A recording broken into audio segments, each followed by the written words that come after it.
Hello students, again welcome to Subhash boss schools online learning portal. जैसा कि हमने पढ़ा था पिछले कक्षा तक कि आयु का व्युत्क्रम क्या होता है, आयु का व्युत्क्रम जो है कैसे ज्ञात किया जाता है, ठीक है, और परिभाषा जो है या फिर आयु का व्युत्क्रम जो है उस वो कैसे आयु से गुणा होकर आयु बनाता है। जैसे आपको बताया था कि आयु जो होता है ए, उसका व्युत्क्रम क्या होता है, एक ऐसा आयु जिससे गुणा करने पर, जिससे a का गुणा करने पर आपको क्या मिल जाए, i प्राप्त हो जाए। i यहाँ पर क्या है, तत्समक आयु है। जितनी कोटि a की होगी उतनी कोटि किसकी होगी, i की। तो आयु का व्युत्क्रम क्या होता है, किसी आयु a का व्युत्क्रम, a का व्युत्क्रम, a का व्युत्क्रम क्या होगा, b होगा। किसी आयु का a का व्युत्क्रम क्या होगा, b होगा। कब, जब a को b से गुणा करें क्या मिल जाए, i मिल जाए, या फिर b को a से गुणा करें तब भी क्या मिल जाए, i मिल जाए। तो ये ध्यान रखें, आयु का व्युत्क्रम होता है b, ये आयु का व्युत्क्रम b होगा यदि a b बराबर क्या हो, i हो, या फिर b a बराबर क्या हो, i हो। दोनों तरफ से होना चाहिए, क्रम में भी होना चाहिए। क्योंकि अगर a का व्युत्क्रम b है तो इसका मतलब ये भी होता है, a का व्युत्क्रम अगर b है तो b का व्युत्क्रम a होगा। आपको पता है a का व्युत्क्रम क्या है, b है, a का व्युत्क्रम आयु क्या है, b है, तो b का व्युत्क्रम आयु क्या होगा, a का होगा। मतलब ये दोनों एक दूसरे के व्युत्क्रम b होंगे। जैसे a का व्युत्क्रम b है तो b का व्युत्क्रम क्या होगा, a होगा। तो ये एक दूसरे के व्युत्क्रम भी होते हैं, ये ध्यान रखना, एक दूसरे के व्युत्क्रम भी होते हैं। जैसे 5 का गुणात्मक व्युत्क्रम क्या है, 1/5 है, तो 1/5 का गुणात्मक व्युत्क्रम क्या होगा, वापस 5 होगा। तो ये ध्यान रखें, एक दूसरे के क्या होंगे, व्युत्क्रम होंगे। तो ये आयु के व्युत्क्रम है, अपन समझ लेते हैं कि आयु का व्युत्क्रम क्या होता है, गुणा का व्युत्क्रम क्या होता है, इसके बारे में अपन पढ़िए। और अपन ने व्युत्क्रम में एक प्रश्न हल किया था कि कैसे प्रारंभिक संक्रियाओं के उपयोग से आयु का व्युत्क्रम ज्ञात करते हैं। तो उसी में मैं एक प्रश्न और बता रहा हूं, ठीक है। जैसे प्रश्न संख्या है आपके छठा प्रश्न है, उसका मैं सीधा हल लिख रहा हूं, ठीक है। छठा प्रश्न है, उसका सीधा हल लिख रहा हूं। माना आयु a बराबर है 2 5 1 3, तो ये आयु दिया हुआ है 2 5 1 3 छठे प्रश्न के अंदर। तो 3.4 का छठा प्रश्न है जिसमें एक आयु दिया हुआ है 2 5 1 3, इसका आपको व्युत्क्रम ज्ञात करना है। जो भी आयु दिया है उसको अपन मान लेंगे क्या, a। माना आयु a बराबर क्या, 2 5 1 3। अब a को क्या करेंगे, अब यहां भी लेंगे प्रारंभिक संक्रियाओं से, प्रारंभिक संक्रियाओं, अपन पंक्ति वालों का उपयोग कर रहे हैं तो यहां पर ऐसे लिख देंगे, प्रारंभिक संक्रियाओं के उपयोग से a का व्युत्क्रम ज्ञात करने के लिए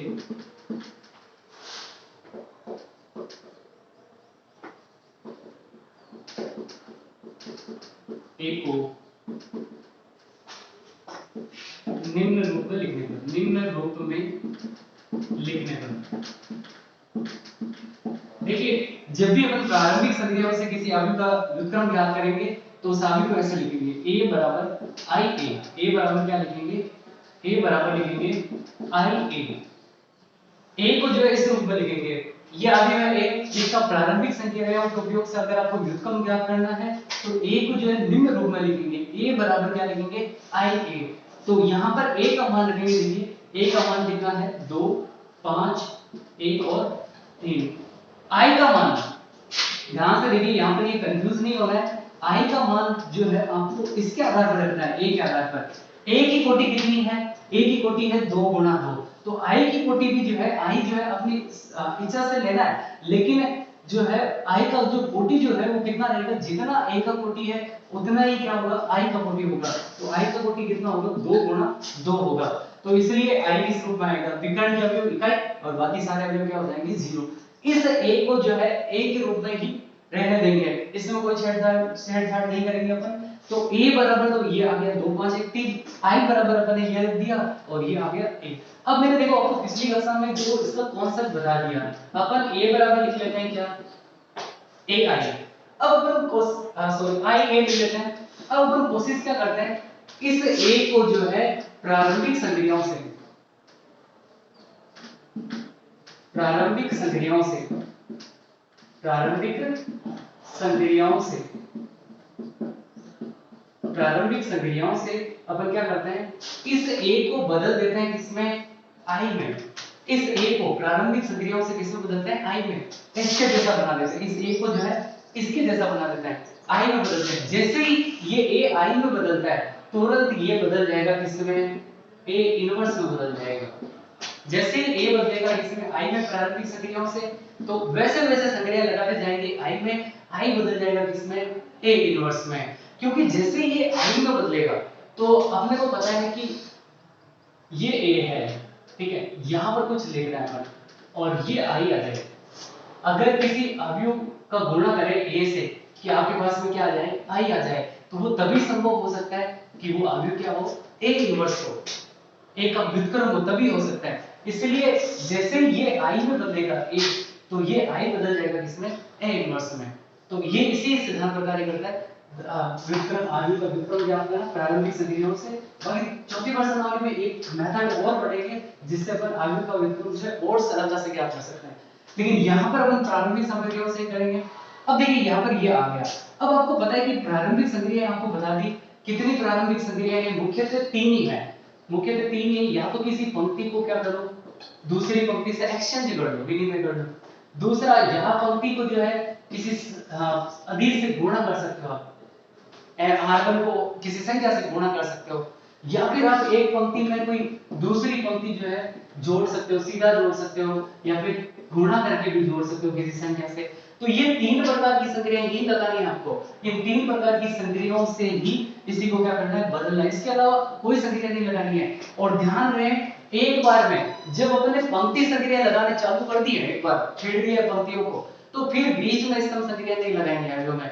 एक बार में केवल एक ही प्रकार की संक्रियाएं लगाते हैं, या तो स्तंभ या फिर क्या लगाएंगे, पंक्ति। ये मैंने आपको लिख के दे दिया है उसमें इमेज वाले भाग में। एक बार में या तो पंक्ति संक्रिया लगाएंगे या फिर स्तंभ संक्रिया लगाएंगे। तो यहाँ पर अगर आप पंक्ति वाले लगा रहे हो तो एक बार आप पंक्ति की संक्रिया लगाओगे, आगे स्तंभ बीच में नहीं लेके आओगे। तो ये ध्यान रखें कि एक बार में आपको एक ही प्रकार की संक्रिया ही लगानी है। तो जैसे इसमें अपन संक्रिया लगाते हैं, अब देखिए इसमें क्या संक्रिया लगाए, यहाँ पर देखिए ये अभी जो है ना आगे जाकर इसमें बदलने वाला है। मतलब यहाँ पर एक, यहाँ जीरो और यहाँ क्या आना चाहिए, एक आना चाहिए। तो अपन ऐसा ही कुछ परिवर्तन करें कि यहाँ जीरो आ जाए, ठीक है, और यहाँ एक आ जाए, यहाँ पे भी एक आ जाए, और यहाँ क्या आ जाए, जीरो आ जाए। तो देखिए अगर यहाँ पर एक आ जाए, यहाँ पर देखो एक आना है, तो अपन पहले क्या करें, पहले अपन क्या करें, इस भाग को, ये पंक्ति जो है ना, इस पंक्ति को बदल दिया अगर दूसरी पंक्ति से, पहली पंक्ति को बदल दें किससे, दूसरी पंक्ति से, तो ये एक ऊपर चला जाएगा। यहाँ एक लाना था ना यहाँ पर, तो ये एक सीधा ऊपर चला जाए। तो फिर एक प्रारंभिक संक्रिया काम में लेंगे। पहले प्रारंभिक संक्रिया लिखनी है हमेशा 1 0 0 1, यहाँ लिख दिया 1। यहाँ देखिए प्रारंभिक संक्रिया लिखेंगे अपन पहले। प्रारंभिक संक्रिया क्या, R1 को बदला है किससे, R2 से। ये प्रारंभिक संक्रिया, देखिए ये R1 है, इसको R2 से बदला है, तो ऐसा लिखा जाएगा 1 3 ऊपर चला जाएगा, 2 5 नीचे आ जाएगा। ऐसे इधर जो है अपन बदल देंगे, R1 को बदल देंगे किससे, R2 से। यहाँ बदला नहीं है मैंने, R2 से बदल देने के, R1 नीचे चला जाएगा, ये आ गया R1, R2 पर आ जाएगा, ये आ गया R2। इधर आप ध्यान रखो कि इधर क्या आना है, यहाँ खुद एक इनवर्स आएगा चलकर अपने पास में, केवल अपने को इसको बदलना है किसमें, आई में, प्रारंभिक संक्रियाओं से। तो ये आपने कर दिया, पहली पंक्ति जो है उसको दूसरी पंक्ति से क्या कर दिया, आपने एक्सचेंज कर दिया। देखिए यहाँ पर एक आ गया। अब बताइए कि आपको क्या करना है, ये अवयव जीरो होना चाहिए, यहाँ पर जीरो आना है और यहाँ पर जीरो आना है। अब बताइए इस दो को मैं जीरो कर सकता हूँ क्या, बिल्कुल कर सकता हूँ। कैसे, इस एक का डबल होगा, वो अगर उसमें से माइनस होगा दो में से, तो ये क्या बन जाएगा, जीरो। तो अगली संक्रिया में अगर ये काम में रहेगी, पहले तो मैं जैसा लिख देता हूँ इसको। अगली संक्रिया में काम में ले लूं R2 जो है उसको मैं ऐसे काम में ले लूं, R2 - 2R1। ध्यान से देखिए, R2 को मैं काम में ले लूं, R2 - 2R1। ध्यान से देखिए, R2 में से R1 का डबल करके घटा दूं, R2 में से R1 का डबल करके अगर घटा दें, तो जैसे ही 2 में से इसका डबल घटेगा, एक का डबल कितना होता है 2, 2 में से 2 जाएगा कितना बचे, इसको देखो अपन ने नहीं बदला है, r1 को है जैसा का जैसा लिख दीजिए, पहले उस पंक्ति को है जैसा का जैसा लिख दीजिए जिसको अपन नहीं बदल रहे हैं, अपन किसको बदल रहे हैं r2 को बदल रहे हैं, तो r1 को मैंने लिख दिया वैसा का वैसा। अब देखो r2 को बदल रहे हैं, दो में से इसके डबल को माइनस करेंगे, देखिए r2 में से माइनस करना है 2r1, दो में से एक का डबल कितना होगा, एक का डबल 2, 2 में से 2 जाएगा कितना आएगा 0, 5 में से 3 का डबल कितना होता है 6, 5 में से 6 जाएगा कितना आएगा -1, चलो ठीक है बदल दिया। अब ऐसे ही इसमें कर लेते हैं, 1 में से 0 का डबल 0 ही माइनस होगा, 0 में से 1 का डबल कितना होता है 2, 2 माइनस होगा 0 में से तो कितना जाएगा -2। तो ये आपको पहले दो पंक्तियां समझ में होगी। देखिए अपन ने क्या किया, पहले a बराबर i लिख लिया, फिर दो पंक्तियों पहली और दूसरी का क्या कर दिया अपन ने, एक दूसरे का विनिमय कर दिया ताकि ये एक ऊपर आ गया, अपने में लाना था ना। अब यहाँ पर ये दो दिख रहा है ना, इसको अपने को नहीं देखना है, इसको जीरो को देखना है अपने को, तो अपन क्या करें इस दो को जीरो बनाए, कैसे, इसको जैसे डबल करेंगे माइनस होगा, दो जीरो बन जाएगा, तो पूरी पंक्ति का डबल किया तो r2 माइनस क्या कर दिया, r2 माइनस 2r1। ध्यान रहे अगर यहाँ r2 लिखते हो तो संक्रिया में वापस कोशिश करो कि यहाँ पर पहले r2 आए फिर r1 को लो, हमेशा इस r2 में संक्रिया लगा रहे हो ना, तो यहाँ r2 लिखो फिर आगे r1 r3 जो भी काम में लगेगा वो लिखना आपको, तो ये आएगा। अब देखिए अब इस 3 को जीरो बनाए, देखो बनाना ही पड़ेगा क्योंकि यहाँ पर देखिए व्युत्क्रम में जो है आई में जो है विकर्ण क्रम में विकर्ण होता है, बाकी सारे अवयव क्या होंगे शून्य, ये तो शून्य बन गया, अब ये शून्य बनना चाहिए 3, अब ये शून्य बनाने के लिए 3 को शून्य बनाने के लिए इसके जैसा बनाने के लिए 3 को कैसे शून्य बनाए, अगर इसका 3 गुना इसमें जुड़ जाए, -1 का 3 गुना कितना होता है -3, जैसे ही जुड़ेगा ये 3 -3 प्लस 3 क्या हो जाएगा 0 हो जाएगा। तो यहाँ ध्यान से देखिए अगली संक्रिया मेरे पास में ये है, पहले है जैसा वैसा लिख देता हूं मैं एक, और संक्रिया लगाता हूं मैं r1 में जो है r1 प्लस क्या देता हूं मैं 3r2।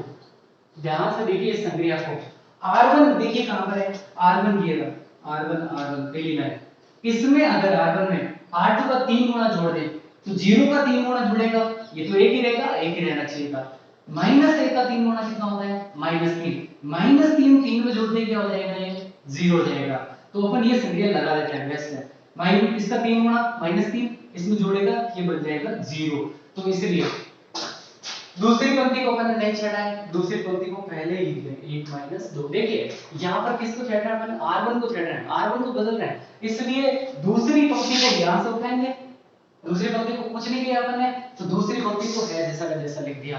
अब r1 में क्या कर रहे हैं, इसका 3 गुना जोड़ रहे हैं, 0 का 3 गुना कितना होता है 0 होता है, 0 1 में जुड़ेगा 1 ही आ जाएगा, -1 का 3 गुना -3 इस 3 में जोड़ेगा 0, ठीक है। अब इस 1 का 3 गुना कितना होता है 3, 3 0 में जोड़ेगा कितना आएगा 3 आएगा। इस -2 का 3 गुना कितना होता है -6 इस 1 में जोड़ेगा, देखिए -2 का 3 गुना -6 में प्लस करेंगे 1 कितना आएगा -5 आएगा। अब आपके पास में बहुत नजदीक पहुंच गए, ठीक है, अब तो कुछ बचा ही नहीं है ऐसा कुछ करने का, तो 1 0 0 -1 आ गया, लेकिन क्या आना चाहिए 1 0 0 1 आना चाहिए, तो यहाँ 1 नहीं दिख रहा है, यहाँ पर क्या दिख रहा है -1, तो इस पूरी पंक्ति को अगर माइनस से गुणा कर दे -1 से तो ये तो 0 रहेगा, ये क्या बन जाएगा +1 बन जाएगा, तो एक संक्रिया और लगा देते हैं यहाँ पर, और उस संक्रिया को क्या नाम दे, R2 को जो है अपन क्या करते हैं -R2 करते हैं। देखिए ये कौन सी संक्रिया है, ये संक्रिया ये वाली है R2 M R2, किसी अदिश से गुणा, तो माइनस हो सकता है प्लस हो सकता है, लेकिन M 0 नहीं होना चाहिए, 0 नहीं होना चाहिए, 0 हो गया अपन को खेल नहीं करना है, तो अपने को 0 करेंगे तो फिर तो सारी पंक्तियां 0 हो जाएगी, उसका कोई औचित्य नहीं होगा। अपने को क्या करना है बिना 0 के कोई भी संख्या हो, माइनस में प्लस में कितनी भी हो, उसका गुणा करके अपन को काम लेना है, तो यहाँ पर -1 का गुणा करते हैं, R2 को जो है -R2 कर देते हैं, तो बताइए क्या होगा, पहली पंक्ति को नहीं छेड़ा है, R2 को छेड़ा है मैंने, तो पहली पंक्ति को है जैसा का जैसा लिख दो। अब देखिए 0 का माइनस में करेंगे गुणा 0 ही रहेगा, -1 का -1 से गुणा किया +1, 1 का गुणा -1 से किया -1, -2 का -1 से किया क्या हो जाएगा +2, तो +2। अब बताइए i बन गया और ये क्या बन गया ये बन गया। अब क्या लिखेंगे, अब यहां पर लिख देंगे I बराबर A इनवर्स A से तुलना कर। A इनवर्स बराबर कितना आ जाएगा, 3 - 5 -1 2, और यही आंसर बन जाएगा। देखिए आपके पास में ये आ गया ना, ये I है ना, I लिख दिया, ये A है, ये A लिख दिया। लेकिन ये I कब आ सकता है, जब ये A इनवर्स से गुणा हो। किससे गुणा हो, A इनवर्स से गुणा हो, तभी I बन सकता है। इसलिए ये जो अवयव है वो क्या बन जाएगा, A इनवर्स बन जाएगा। तो ये अवयव का जो है पंक्ति संक्रियाओं से। इसी प्रकार आप स्तंभ संक्रियाएं भी लगा सकते हैं, और 1-2 प्रश्न स्तंभ संक्रियाओं से जरूर करें 2 गुणा 2 के। तो ये 2 गुणा 2 के अवयव का जो है व्युत्क्रम है। और ध्यान के 3 ही प्रकार की संक्रियाएं हैं, पंक्ति का बदला बदली, या फिर पंक्ति को किसी संख्या से गुणा, या फिर एक पंक्ति में दूसरी पंक्ति को जोड़ देना, तीसरी पंक्ति को जोड़ देना। ये 3 ही प्रकार की संक्रियाओं को अपने को काम में लेना है, उन्हीं की सहायता से ही इनवर्स ज्ञात करना है। अब देखिए एक प्रश्न और आ जाता है दिमाग में, इसी से 2 मिनट और लेंगे अपन। जैसे इस अवयव का व्युत्क्रम मिल गया आपको आगे जाकर ए इनवर्स, क्या कुछ ऐसा भी अवयव हो सकता है जिसका व्युत्क्रम नहीं मिले कभी भी? तो मैंने आपको लिखाया है उस पेज में, आप अगर देखो पिछले वाली कक्षा में एक पेज भी मैंने अपलोड किया है, तो उसमें लिखा है ऐसा अवयव जिसमें प्रारंभिक संक्रियाओं के उपयोग से कोई पंक्ति पूरी तरह से जीरो हो जाए, सारे अवयव पंक्ति के जीरो हो जाए, या किसी स्तंभ के सारे अवयव जीरो हो जाए, या सारे विकर्ण के अवयव जीरो हो जाए, तो ऐसे अवयव के व्युत्क्रम का कोई अस्तित्व नहीं होता है। तो उसी का मैं एक उदाहरण लेता हूं और आपको बताता हूं कि कैसे अवयव के व्युत्क्रम का अस्तित्व नहीं होगा। तो ये आपने नोट कर लिया होगा अच्छे से। अब देखिए एक ऐसा अवयव लेते हैं जिसके व्युत्क्रम का अस्तित्व नहीं हो। तो अपन देखिए अवयव लेते हैं ऐसा जिसका व्युत्क्रम का अस्तित्व नहीं हो। जैसे a बराबर में एक अवयव लिख रहा हूं 2 2 1 1, यहां ये a है, पूछा जाए कि इसका व्युत्क्रम ज्ञात करो। तो इसका देखिए व्युत्क्रम निकालने का अपन ट्राई करते हैं।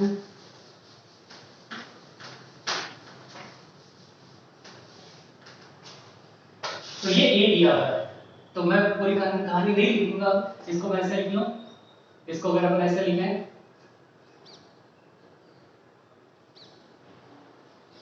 a बराबर I a रूप में लिखने पर क्या आएगा बताइए, लिखने पर आएगा 2 2 1 1 1 0 0 1, और यहाँ a आ जाएगा। तो इस रूप में लिखिए पहले a को। तो अब इसको अपने को I बनाना है, तो अपन कोशिश करेंगे ये I बन जाए। तो चलो संख्या लगाते हैं। आपको पता है I बनाने के लिए ये 0 बनेगा, नहीं बनेगा, 0 बनेगा, ठीक है। तो अपन एक संख्या लगाते हैं। मैं संक्रिया सबके दिमाग में आ रही है, वही संक्रिया लगा रहा हूं। R1 को अगर मैं कर दूं R1 माइनस का 2R2, R1 को लिख दूं मैं R1 माइनस 2R2। देखिए ये R1 है, इसमें से R2 का डबल घटा दिया अपन, तो बताइए 2 में से 1 का डबल जाएगा, कितना बचेगा 0। 2 में से 1 का डबल जाएगा, कितना बचेगा 0। ये कितना आ जाएगा 1, ये कितना आ जाएगा 1 आ जाएगा। अब यहाँ 0, ये 1 डबल घटेगा, ये तो 1 ही रहेगा, डबल घटेगा -2 हो जाएगा। देखिए अगर मैं R1 में से R1 माइनस क्या कर दें तो R2 बचेगा। अब देखिए यहाँ से